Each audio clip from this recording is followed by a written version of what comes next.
Hello বন্ধুরা, আমার সিপিটিআর চ্যানেলের পক্ষ থেকে আপনাদের সবাইকে জানাই আন্তরিক প্রীতি ও শুভেচ্ছা। বন্ধুরা, আজকেও আমি নিয়ে এসেছি একটি নতুন ভিডিও, যেটি এসএসসি লাইব্রেরিয়ান নিয়োগের পরীক্ষা হবে 2022 সালে।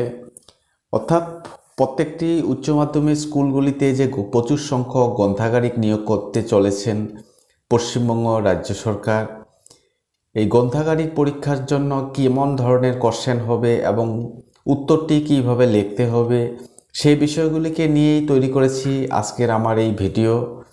আমার ভিডিওর প্রথম কোশ্চেনটি হলো অবরোহী বর্গীকরণ, ডিডাকটিভ ক্লাসিফিকেশন কাকে বলে। এই অবরোহী পদ্ধতি হলো বিভাজন, অর্থাৎ কিছুকে ভাগ ভাগ করা। এই পদ্ধতির মাধ্যমে জাতি থেকে বিভিন্ন প্রজাতিগুলিকে বিভক্ত করা হয়, যেমন ফল, আম, ফজলি আম, মালদার ফজলি আম।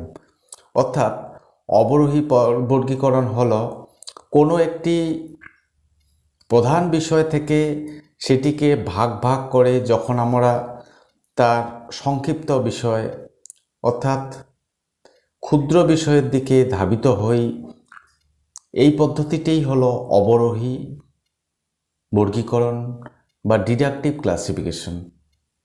যেমন এখানে মেইন প্রধান ফল, ফল থেকে কোন ফল? আম ফল। আমের থেকে আবার বিভাজিত হয়ে কি আম? ফজলি আম। এবার আবার বিভাজিত হয়ে কি?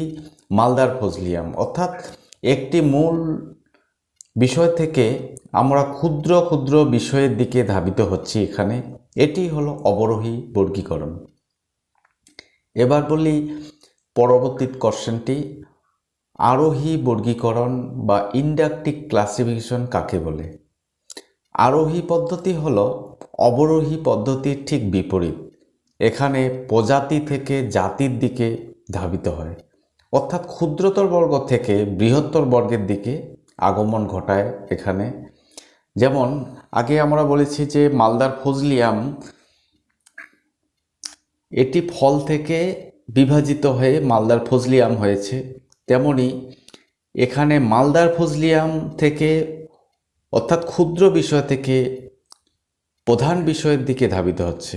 মালদার ফজলি আম, তারপরে ফজলি আম, তারপরে আম, তারপর ফল, অর্থাৎ ক্ষুদ্র বিষয় থেকে আস্তে আস্তে ঊর্ধ্ব গতি নিচ্ছে। এই পদ্ধতিটিকেই ইন্ডাকটিভ ক্লাসিফিকেশন বলা হয়। এবার কোশ্চেনটি হলো পিপিবিএস, অর্থাৎ পিপিবিএস এর পুরো নাম হচ্ছে প্ল্যানিং প্রোগ্রামিং বাজেটিং সিস্টেম। এই ধরনের বাজেটে কার্যক্রম অনুসারে বাজেট ও কার্যের সফলতা অনুযায়ী বাজেটের ভালো দিকগুলিকে নিয়ে ব্যয় বরাদ্দ করা হয়। অর্থাৎ এই বাজেটটিতে অনেক সময় কার্যের সফলতা অনুযায়ী বা